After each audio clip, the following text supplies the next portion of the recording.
Something we discuss a lot in the mastermind is our overarching strategy. When someone comes into the mastermind, we have their initial first one-on-one call where we do a deep dive into all of their analytics, but I also ask bigger picture questions and goals around what they want their lifestyle to look like. And from there, we build our strategy and we review it on every follow-up subsequent one-on-one call and making sure that we are headed in the right direction. Because I don't know about you, but I have the tendency to just do all of the little things that I know how to do, whether it is recording an episode or crafting an email or coaching or delivering training videos or whatever it might be. But sometimes I stop and forget, where am I headed? And it's really, really important that we stop and ask this question, because otherwise we just drift wherever the time takes us. And often that looks a lot like procrastination, a lot like doing the easy things in our business that don't take much effort or time. But fast forward 6 months, we then look back and go, I don't know if I've ticked any of those big things off my list. I don't know if I feel like I've made any progress at all. So I wanted to share with you today these 4 different growth strategies, which I refer to frequently, that I share and remind my clients to look at and determine which of the 4 growth strategies is most fitting for them in this upcoming period of time. And I find them really helpful. They're really easy to digest. And I hope by sharing them with you today that it will give you some clarity on the direction that you are headed in the next 30 days, the next 60 days, the next 90 days. All right, let's get started. Hi, welcome to the Online Store Success Podcast. I'm your host, Jody Minto, an e-commerce coach and meta ads specialist. Each week, I share with you practical strategies to help you grow a profitable online store that runs in school hours and supports your lifestyle. Let's get into it. Okay, so if you're not sure about which direction you're headed in right now in your e-commerce business, this episode will help. I'm going to share with you 4 growth strategies, and I want you to, first of all, do an audit around which of these strategies are you currently working on. Maybe it's all of them, maybe it's just one of them. And then I want you to make an assessment and decide, okay, which one, maximum 2 strategies should I focus on for the next 30 to, let's say, 90 days. Now, more often than not, myself included, and many of my mastermind clients, we find that we're working on all 3 all at the same time. And I don't necessarily think that that's a great idea, because as I said in the intro, we find if we are doing that, we are feeling a bit scattered. We're feeling like we're throwing quite a bit of spaghetti at all of the walls and nothing's really sticking. And yes, we're making a little bit of progress over here, but it all just feels a bit stagnant. So if we look at our calendar and decide, okay, you know what? For the next month, this is going to be my main focus. I think you will find that at the end of that month, you will feel a sense of satisfaction, and at least that you have ticked something off your list. And then the next month you can shift to the next thing. So what I'm going to do is I'm going to share with you these 4 growth strategies. Now, if you are a long-time listener, thank you for being here.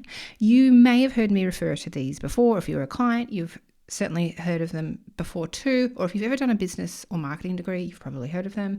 However, it is a good reminder, because we forget and we just fall into the habit of doing what we know how to do, and we forget that we don't often have a strategy or a direction where we're headed. So hopefully these will be a great reminder, or if they're brand new, a bit of a light bulb moment to help guide you on what you are to focus on next. All right, so these growth strategies are part of the Ants-Off matrix. If you've done a business degree, a marketing degree, you've probably seen these, but it is great. And the reason I love it is it's really simple and straightforward and digestible. There's no point having some sort of complex strategy or whatever it might be that's just overwhelming. This breaks it down into 4 quadrants. And I know this isn't a video, but if you Google the Ants-Off matrix, you'll probably find an example of the quadrants. But to give you an idea, we have 4 quadrants, and there is a line separating through the middle that separates existing products to new products. And then there is existing market underneath, or a new market. And so what this means is existing products, the current products you have right now versus new products, and then your current market or audience that you're selling to or serving versus a new market. So let me break this down for you step by step. The number one growth strategy that most people are doing, and generally it's an always on kind of strategy, is market penetration. And what this market penetration strategy is selling your existing products to more people, to your existing market. So it looks like dialing up the marketing across all of the different platforms that you might do that, and selling more of your current products to more people in your current market. So if you sell to Australia and you sell, red pens, it's selling more red pens to more people in Australia, or more women in Australia aged X to Y, right? So market penetration is often something that most people are working on always, right? So if you aren't doing this, I hope you are. I doubt very much anyone listening here has completely saturated their market and sold to every possible woman a red pen already. I'm sure there is many more customers, thousands of customers ready for you to serve. So market penetration is kind of an always on situation. The next strategy that works together with your existing products, so we're just using our existing hero products. We know we've got a proven product in this case study. We have been chipping away at our market penetration. We've been selling our products to the current market, but it's time to expand. So the next strategy is market development. And in this market development strategy, we are again using those existing hero products, but we are selling them into different markets. And this could look like into a new country, a new region. It could also look like selling your existing products on a different platform, like a marketplace or Amazon or eBay, something like that. It also looks like wholesale. So selling your existing products to retailers who will then on-sell it. Again, you're working with your existing products. You are just selling your products within a new market. So this market development is often the second, I don't want to say easiest, but it often is. It's the second easiest, right? So if you've already got success in Australia, it could look like starting to market to the US. Or if you've already got success here in Australia, maybe you want to start selling on Amazon or something like that, right? So market penetration was our first one, selling existing products to our existing customers or our existing market. And then the second strategy is market development, which is using our existing products, but selling it to a new market or a new audience, or on a new platform, or to a new customer, like wholesale. So they're the ones that are working with your existing products. And if you've got existing products that you know people love and they sell really well, these are the two strategies I would recommend that you stick with right now, because these are the dare I say, easiest strategies. And these are the strategies that won't cost you too much time or money, really, other than your normal marketing, dialing up your usual marketing tactics or ads or whatever that might be, right? So they're the first two. Existing products, we're keeping the same products, but we're just selling more of them, or we are selling more of them in another place. Which brings us to the next two strategies. Now, these strategies, I'm going to preface this, is that these take longer and cost a lot more money. So depending on where you are in your business right now and how many visitors and sales and whatnot you're getting, these two strategies might come later down the track. All right, so what are they? They are working with new products. And the first one is product development. The strategy is product development. And this is developing new products to sell to your existing market or your existing customers. So let's say you already have a hero product and you've got this great idea for another hero product that you think your audience will love. They're similar, they are complementary. In this case, product development might be the next strategy that you're working on. A note here though around product development, if you've already launched your brand and you've been selling products for a while, we know this is a long and expensive journey. Product development takes time. Even if you're an established fashion label, for example, you develop a new collection. From the time of that initial design to then sampling to then selling, it could be 6 months.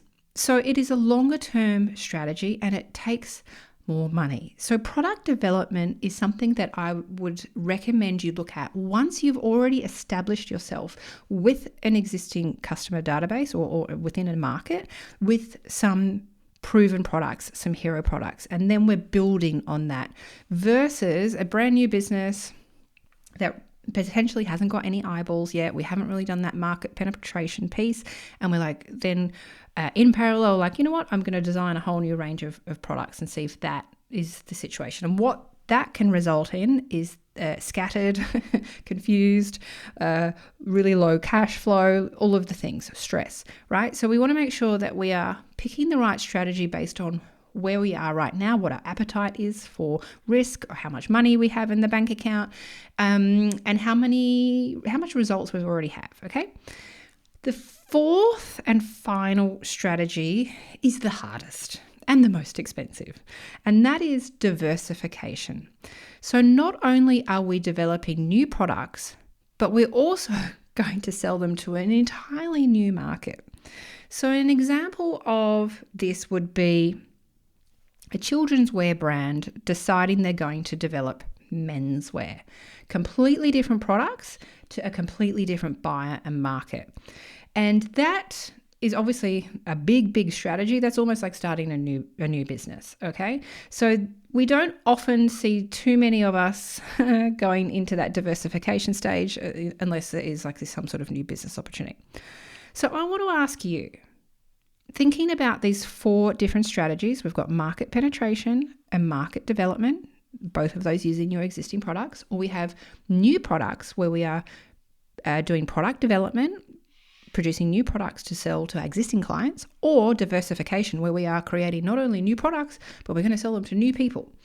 Where do you think you're currently sitting?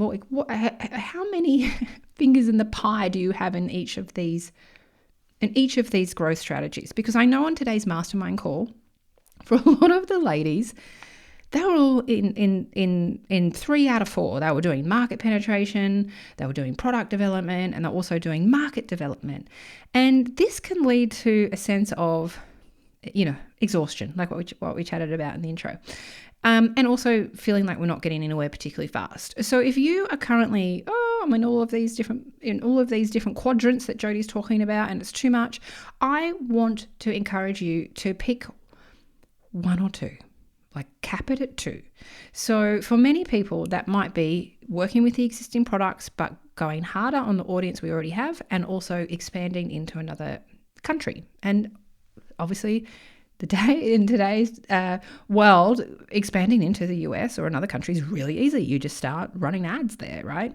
Or you start working with some influencers there, or whatever it might be. So it's not that hard to break into a new market. But again, it takes time and it will take some money. So I want you to pick 1 or 2 of these strategies and focus on them for the next 30 to 90 days and just wipe off some of those the strategies off of your to-do list and just focus your efforts there, and let me know at the end of that period of time, do you feel like you've accomplished more in your business? Are you seeing more signals of success? How does your business feel when you are just concentrating on 1 or 2 of these growth strategies? Does it feel lighter and easier, and you feel like you have more of a plan and more of a strategy and more of a direction of where you're working? Because I know in my case, this is true for me.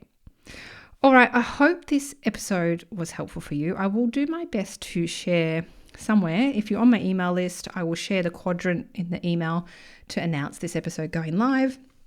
If you aren't on my email list, go and download something or subscribe to the podcast on my website, jodieminto.com. And if you are looking to take the leap and scale your business beyond 10K months, please do get in touch about the mastermind. I currently have 2 spots available where we look at this together and we work together, and we regularly and frequently to measure your success, measure what's working, and then coming up with a plan on what to do next. All right, thanks for being here. I can't wait to chat with you again next week. Bye for now. Thanks so much for listening to this episode of Online Store Success with me, Jody Minto. If you loved it, please share it with your friends on Instagram and tag me at @IamJodyMinto so I can say thank you. And if you really want to make my day, please go ahead and leave me a review on Apple Podcasts and give me a follow. If you'd like my help in starting or scaling your online store, be sure to check out my free resources and programs at jodyminto.com. Thanks again, and same time, same place next week. Bye for now.